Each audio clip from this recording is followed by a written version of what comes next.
Hi. ಎಲ್ಲರಿಗೂ ಮತ್ತೊಮ್ಮೆ ಸ್ವಾಗತ ಸುಸ್ವಾಗತ ಹೊಸ ವಿಡಿಯೋಗೆ.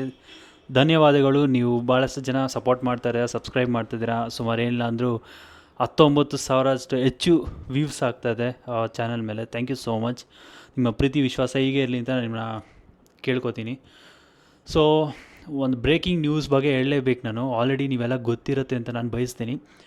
ಸೂ ಫ್ರಮ್ ಸೋ 100 crores ದಾಟಿದೆ ಅಂತ ಕೂಡ ಮಾಹಿತಿ ಬಂತು.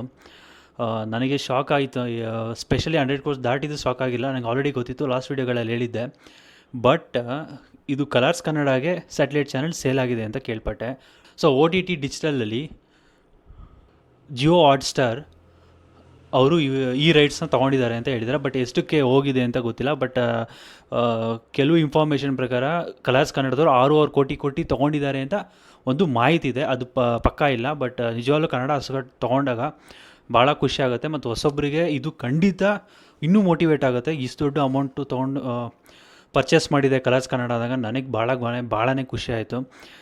ಅದು ಎಷ್ಟು ನಿಜ ಏನು ಅಂತ ರಾಜ್ಬಿ ಶೆಟ್ಟಿಯವ್ರು ಕನ್ಫರ್ಮ್ ಮಾಡಬೇಕು. ಆ್ಯಕ್ಚುಲಿ ಯಾರೂ ಪ್ರೊಡ್ಯೂಸರು ಕನ್ಫರ್ಮ್ ಮಾಡಲ್ಲ. ನನ್ನ ಪ್ರಕಾರ OTTಲೂ ಅಷ್ಟೇ, ಅಂದರೆ ಜಿಯೋ ಹಾಟ್ಸ್ಟಾರಲ್ಲಿ ಇದು ರೈಟ್ ಸಿಕ್ಕಿದೆ ಅಂತ ಹೇಳ್ತಾ ಇದ್ದಾರೆ. ಸೊ ಅಲ್ಲಿ ಹೇಗೆ ಅಂತ ನನಗಿನ್ನೂ ಗೊತ್ತಿಲ್ಲ. ಬಟ್ ಅಲ್ಲಿ ಎಷ್ಟು ಏನು ಮಾಹಿತಿ ಅದ್ರ ಬಗ್ಗೆ ಇಲ್ಲ. ಬಟ್ ಅಲ್ಲಿ ಹೋಗಿ ಸೇಲ್ ಆಗಿದೆ ಅನ್ನೋ ಕನ್ಫರ್ಮೇಷನ್ ನನ್ನ ಪ್ರಕಾರ ಸೆಪ್ಟೆಂಬರ್ ಎಂಡಿಂಗಲ್ಲಿ ಅಥವಾ ದೀಪಾವಳಿಯಲ್ಲಿ ಸೂ ಫ್ರಮ್ ಸೋ ಮೂವಿ OTTಲಿ ಬರುತ್ತೆ ಅನ್ನೋದು ನನ್ನ ಅನಿಸಿಕೆ. ಅದಾದಮೇಲೆ ಸ್ಯಾಟಲೈಟಲ್ಲಿ ಅಂದರೆ ಕಲರ್ಸ್ ಕನ್ನಡದಲ್ಲಿ ಮತ್ತೆ ಬರುತ್ತೆ. ಈ ಫಿಲಮ್ 100 ಕೋಟಿ ದಾಟಿರೋದು ಹೊಸೊಬ್ಬರು, ಹೊಸ ಡೈರೆಕ್ಷನ್ನು, ಮತ್ತು ಒಂದು ಟ್ರೂಪ್ ಆಲ್ರೆಡಿ ಪಬ್ಲಿಕ್ ಆಗಿದ್ರು, ಅಂದರೆ ಅವ್ರು ಪಬ್ಲಿಕ್ ಫಿಗರ್ ಆಗಿದ್ರು ಇಷ್ಟು ಮಟ್ಟದಲ್ಲಿ ಅವ್ರಿಗೆ ಹೆಸರು ಆಗಿರಲಿಲ್ಲ. ಈ ಸೂ ಫ್ರಮ್ ಸೋ ಅದನ್ನು ಅಷ್ಟು ಹೆಸರು ಮಾಡಿಕೊಟ್ಟಿದೆ.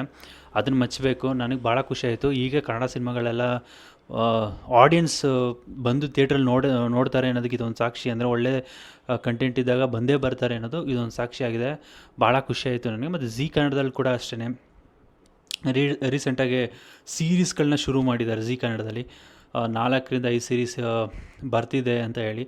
ಆದರೆ ಸೀರೀಸಲ್ಲಿ ಕನ್ನಡ ಸೀರೀಸೇ ಇರಲಿಲ್ಲ, ಬರೀ ಮೂವಿಗಳಿತ್ತು, TV ಸೀರಿಯಲ್ಗಳಿತ್ತು. ಇವಾಗ ಸೀರೀಸ್ನ OTTಲಿ ಅಂದರೆ ಝೀ OTTಲಿ ಬರ್ತಾರೆ ಮಾಡಿರೋದು ಹೊಸ ಯೋಜನೆಗಳು. ಎಲ್ಲ ಟಾಪ್ ಪ್ರೊಡಕ್ಷನ್ ಹೌಸ್ಗಳೇ ಇದಕ್ಕೆ ಇನ್ವೆಸ್ಟ್ ಮಾಡಿದ್ದಾರೆ ಅಂತ ಕೂಡ ಕೇಳ್ಪಟ್ಟೆ. ಸೊ ಭಾಳ ಖುಷಿ ಆಯಿತು. ಎರಡನೇದು ಡೈರೆಕ್ಟ್ ಮತ್ತೆ ನೇರವಾಗಿ ಹೇಳಬೇಕು ಅಂದರೆ ಸೂ ಫ್ರಮ್ ಸೋ ಬಂದಿರೋದು ನಮಗೆ ಭಾಳ ಖುಷಿ ಆಯಿತು. ಜಿಯೋ ಹಾಟ್ಸ್ಟಾರಲ್ಲಿ ಇದು ಲಾಂಚ್ ಆಗ್ತದೆ. ಮತ್ತು ನನಗೆ ಗೊತ್ತಿಲ್ಲ ಯಾವಾಗ ಅಂತೇಳಿ. ಆಲ್ರೆಡಿ ನಾನು ಮೂವಿನ 2 times ಥಿಯೇಟ್ರಲ್ಲಿ ನೋಡಿದ್ದೀನಿ. ಖಂಡಿತ OTTಲಿ ಬಂದರೆ ಇನ್ನೂ ಸ್ವಲ್ಪ ದಿನ ಗ್ಯಾಪ್ ಬಿಟ್ಟು ಖಂಡಿತ ಇನ್ನೊಂದ್ಸರಿ ನೋಡ್ತೀನಿ. ನನಗೆ ಖುಷಿ ಇದೆ. ಇಷ್ಟು ದೊಡ್ಡ ಮಟ್ಟದಲ್ಲಿ 100 crores ದಾಟಿ ಮುಂದೆ ಹೋಗ್ತದೆ ಅನ್ನೋದು ಭಾಳ ಖುಷಿ. ಎಷ್ಟು ಥಿಯೇಟರ್ ಕಡಿಮೆ ಬಂತು ಕೂಲಿ ಮೂವಿ ಮತ್ತು ವಾರ್ 2 ಬಂದಾಗ. ಬಟ್ ಹೌಸ್ಫುಲ್ ಮಾತ್ರ ಕಡಿಮೆ ಆಗಲೇ ಇಲ್ಲ. ಆ ಥಿಯೇಟರ್ಸ್ ಕಡಿಮೆ ಆಗಿದ್ದು ನಿಜ, ಬಟ್ ಹೌಸ್ಫುಲ್ ಅಂತೂ ಆಗಲಿಲ್ಲ. ಅಷ್ಟೇ ಹೌಸ್ಫುಲ್ ಇವಾಗಲೂ ಕೂಡ ಇದೆ. ಮತ್ತು ಇವಾಗ ಹಬ್ಬ ಕೂಡ ಬಂತು, ಗಣೇಶ ಹಬ್ಬ, ಗೌರಿ ಹಬ್ಬ ಮತ್ತು ವೀಕೆಂಡು. ಅದಾದಮೇಲೆ ಗಣೇಶ ಗೌರಿ ಹಬ್ಬ ಬರುತ್ತೆ ವೀಕೆಂಡ್ ನಂತರ. ಸೊ ಇದೆಲ್ಲ ಇದೊಂದು ಇಂಪ್ಯಾಕ್ಟ್ ಆ್ಯಕ್ಚುಲಿ ಒಳ್ಳೆ ಮೂವಿ ಯಾರು ರಿಲೀಸ್ ಮಾಡ್ತಾರೋ one of the best impact actually ಈ ಟೈಮಲ್ಲಿ ಪ್ರೊಡ್ಯೂಸರ್ಗಳೇ. Most of it cinema business ಆಗಬೇಕು ಅಂದರೆ ಅದು ಆಷಾಢ ನಂತರ, ಅಂದರೆ ನಿಮಗೆ ವರಮಹಾಲಕ್ಷ್ಮಿ ಸ್ಟಾರ್ಟ್ ಆಗುತ್ತಲ್ಲ, ಆ ನಿಯರ್ ಬೈ ಅಲ್ಲಿಂದ ನಿಮಗೆ December 31st ಅದು ಸಿನಿಮಾ ಅವೇರ್ನೆಸ್ಸೇ ಜಾಸ್ತಿ ಇರುತ್ತೆ. ಯಾಕಂದರೆ ಆವಾಗ ಸಿನಿಮಾ ಹೆಚ್ಚು ಜನ ನೋಡಲಿಕ್ಕೆ ಬರೋದು. ಹಬ್ಬ ಹರಿದಿನಗಳಲ್ಲಿ ಹೆಚ್ಚು ಜನ ಮನೆಗಳಲ್ಲಿ ಕೆಲವರು ಹಬ್ಬ ಮಾಡಲ್ಲ. ಸೊ ಮಜಾ ಮಾಡಲಿಕ್ಕೆ ಥಿಯೇಟ್ರ್ಗಳಲ್ಲಿ ಬರ್ತಾರೆ, ಎಂಜಾಯ್ ಮಾಡ್ತಾರೆ, ಅಲ್ಲೇ ದೊಡ್ಡದ ಆಚರಣೆ ಮಾಡ್ತಾರೆ. ಸೊ ಇದು ಆ್ಯಕ್ಚುಲಿ ಸಿನಿಮಾ ಬಿಸ್ನೆಸ್ ಟೈಮ್ ಇದು. ಎಲ್ಲ ಇಂಡಸ್ಟ್ರಿಗೂ ಅಷ್ಟೇ. ನಂತರ ಮತ್ತೆ ಬರೋದು ನಿಮಗೆ ಎಕ್ಸಾಮ್ ಸ್ಟಾರ್ಟ್ ಆಗುತ್ತೆ, ಸ್ಕೂಲ್ ಎಕ್ಸಾಮ್. ಆಫ್ಟರ್ ಮಾರ್ಚ್ ಸ್ವಲ್ಪ ಡೌನ್ ಆಗುತ್ತೆ. ಮತ್ತು ಸಮ್ಮರೆಲ್ಲ 2 months ಇರುತ್ತಲ್ಲ, ಅದರ ಅವೇರ್ನೆಸ್ ಕೂಡ ಸಿಕ್ಕಾಪಟ್ಟೆ ಇರುತ್ತೆ. ಸೊ ಎನಿವೆ, ಬಟ್ ಮೂವಿ ಮಾತ್ರ 100 crores ಹೋಗಿದ್ದು. ಸಿನಿಮಾ ಒಳ್ಳೆ ಟೈಮ್ಗೆ ರಿಲೀಸ್ ಆಗಿದೆ ಅಂತ ನನ್ನ ಅಭಿಪ್ರಾಯ. ಇದು 4 to 5 years ವರ್ಕ್ ಮಾಡೋಕ್ಕೆ ತೊಗೊಂಡಿದ್ದು. ಇವತ್ತು ಅದು ಔಟ್ಪುಟ್ ಎಲ್ಲ ಅದ್ಭುತವಾಗಿ ಬಂದಿದೆ. ನನಗೆ ಅದು ಖುಷಿ ಇದೆ. ಸೊ ಸಿನಿಮಾ ಹೀಗೆ ಕನ್ನಡ ಸಿನಿಮಾ ಓಡಲಿ ಅಂತ ನಾನು ಹಾರೈಸ್ತೀನಿ. ಒಂದು ಸಿನಿಮಾ ಈ ಥರ ರಾಜ್ಬಿ ಶೆಟ್ಟಿ ನನ್ನ ಪ್ರಕಾರ ಇಮ್ಯಾಜಿನ್ ಮಾಡಿರಲ್ಲ ಗುರು. ಬಟ್ ಪ್ರಮೋಷನ್ನೇ ಕಡಿಮೆ, ಆ ಪಬ್ಲಿಸಿಟಿಯಿಂದ 100 crores ಹೋಗಿದೆ ಅಂತ ಹೇಳಿದ್ರೆ ವಾಹ್, ಎಷ್ಟು ಮೂವಿ ನಾನೇ ನೋಡಿದ್ದೀನಿ ಕನ್ನಡದಲ್ಲಿ. ಎಷ್ಟೆಲ್ಲ ಪ್ರಮೋಟ್ ಮಾಡಿದ್ದಾರೆ. ಯೂಟ್ಯೂಬ್ಗಳಲ್ಲಿ ಹೋಗಿ ಅವ್ರ ಮೂವಿ ಬಗ್ಗೆ ಮಾತಾಡೋದು, ಇನ್ಫಾರ್ಮೇಷನ್ ಕೊಡೋದು, ವೆಬ್ ಮೀಡಿಯಾಗಳಾಗಿರ್ಬೋದು, ಪೇಪರಲ್ಲಾಗಿ ಮ್ಯಾಗ್ಝಿನ್ಸ್ ಆಗಿರ್ಬೋದು, TV ಸ್ಯಾಟಲೈಟ್ಗಳಲ್ಲಾಗಿರ್ಬೋದು. TV ಸ್ಯಾಟಲೈಟ್ ತುಂಬ ಕಡಿಮೆ ಇದೆ. ಕಂಪೇರಿಂಗ್ 8 years 10 years ಬ್ಯಾಕೆಲ್ಲ TV ಸ್ಯಾಟಲೈಟ್ನೇ ನಂಬ್ಕೊಂಡಿರೋದು ತುಂಬ ಲಾಂಗ್ ಬ್ಯಾಕ್.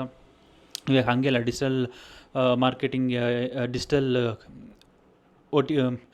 ಡಿಜಿಟಲ್ ಆನ್ಲೈನ್ ಮೀಡಿಯಾದಲ್ಲಿ ಅಂದರೆ ಯೂಟ್ಯೂಬು, ಇನ್ಸ್ಟಾಗ್ರಾಮಲ್ಲೆಲ್ಲ ಬಂದಾದಮೇಲೆ ಅದ್ರ ವ್ಯಾಲ್ಯೂನೇ ಬೇರೆ ಆ್ಯಕ್ಚುಲಿ ಚೇಂಜ್ ಆಗ್ತಾ ಬಂತು. ಸೊ ನನಗೆ ಇದ್ರ ಭಾಳ ಖುಷಿ ಇದೆ.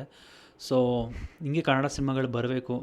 ಹೊಸ ಸೀರೀಸ್ ಕೂಡ ಝಿಯಲ್ಲಿ ಬರ್ತದೆ ಅಂದಾಗ ಕೇಳಿದಾಗ ಅದು ಕೂಡ ಖುಷಿ ಆಯಿತು. ಅಂದರೆ ಹಿಂದಿಲಾಗಲೇ ಆಡಿಟ್ ಮಾಡಿಟ್ಟಿದ್ದಾರೆ, ಹಿಂದಿ ಇಂಗ್ಲೀಷಲ್ಲಿ ಸಿಕ್ಕಾಪಟ್ಟೆ ಅಡಿಟ್ ಆಗಿದ್ದಾರೆ. ಅಂದರೆ ಸೀರೀಸ್ಗಳನ್ನ ನೋಡಬೇಕು ಅಂದರೆ ತುಂಬ ಖುಷಿ ಪಡ್ತಾರೆ. ಈಗ ಅದೇ ಥರ ಈ ಕನ್ನಡದಲ್ಲಿ ಕೂಡ ಬರ್ತದೆ. ಬಟ್ ನಮ್ಮ ಕನ್ನಡ ಹೇಗೆ ತಗೋತಾರೆ ಅನ್ನೋದು ನಮಗೆ ಗೊತ್ತಿಲ್ಲ. ಸೊ ಇನ್ನೂ ಭಾಳಷ್ಟು ಮಜಾ ಇದೆ ಮುಂದೆ ಫ್ಯೂಚರಲ್ಲಿ ಹೇಗೆಲ್ಲ ಕನ್ನಡ ಸಿನಿಮಾಗಳೆಲ್ಲ ಇವಾಗ 100 crores ಹೋಗಿದೆ ಅಂತ ಹೇಳಿದ್ರೆ ಇನ್ನೂ ಅಷ್ಟು ಜನ ಹೊಸೊಬ್ಬರು ಬರೋಕ್ಕೆ ಮೋಟಿವೇಶನ್ ಅನುಕೂಲ ಎಲ್ಲ ಮಸ್ತಾಗಿರುತ್ತೆ. ಅದಂತೂ ಡ್ಯಾಮ್ ಶೋರಾಗಿ ಹೇಳ್ತೀನಿ. ಇನ್ನೂ ಯಾರೇ ಸಿನಿಮಾಗಳು ನೋಡಿಲ್ಲ ದಯವಿಟ್ಟು ಹೋಗಿ ಸಿನಿಮಾ ನೋಡಿ. ಇದು ಕನ್ನಡ ಸಿನಿಮಾ ಫ್ರಮ್ ಸೊ ಒಂದೇ ಅಲ್ಲ, ಬೇರೆ ಬೇರೆ ಲ್ಯಾಂಗ್ವೇಜ್ ಅಲ್ಲಿ ನೀವು ಸಿನಿಮಾ ನೋಡಿದ್ರು ತಪ್ಪಿಲ್ಲ. ಬಟ್ ನನ್ನ ರಿಕ್ವೆಸ್ಟ್ ಇಷ್ಟೇ, ಫಸ್ಟು ಕನ್ನಡ ಸಿನಿಮಾ ನೋಡಿ, ನಂತರ ನೀವು ಬೇರೆ ಸಿನಿಮಾಗಳನ್ನ ನೋಡಿ ಎಂಜಾಯ್ ಮಾಡಿ. ಅದರಲ್ಲಿ ಏನೂ ತಪ್ಪಿಲ್ಲ. So you can just enjoy the movies then refresh time actually.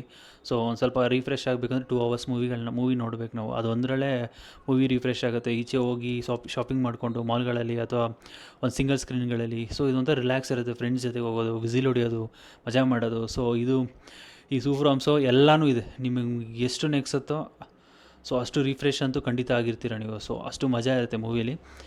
ಖಂಡಿತ ಮೂವಿ ಬಗ್ಗೆ ನಮಗೆ ಹೆಮ್ಮೆ ಇದೆ. ಇನ್ನಷ್ಟು ಈ ಪ್ರೊಡಕ್ಷನಿಂದ ಅಂದರೆ ರಾಜ್ಬಿ ಪ್ರೊಡಕ್ಷನ್ ಅವರಿಂದ ಮೂವಿ ಬರಲಿ, ಇನ್ನಷ್ಟು ಒಳ್ಳೊಳ್ಳೆ ಸಿನಿಮಾಗಳು ಬರಲಿ, ಮತ್ತು ಇನ್ನೂ ಹೊಸಬ್ರುಗಳೆಲ್ಲ ಒಳಗೆ ಬರಲಿ. ಸೊ ಇನ್ವಾಲ್ವ್ ಆಗಬೇಕು cinema ಇಂಡಸ್ಟ್ರಿಲಿ.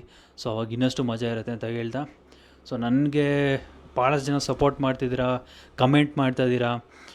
Thank you so much. ನಿಮ್ಮ ಕಮೆಂಟ್ ಬರ್ತಾಯಿದೆ ಅಂದರೆ ನಾವು ಸ್ವಲ್ಪ ರೀಚ್ ಆಗ್ತಾಯಿದ್ದೀರಿ ಅಂತ ಅರ್ಥ.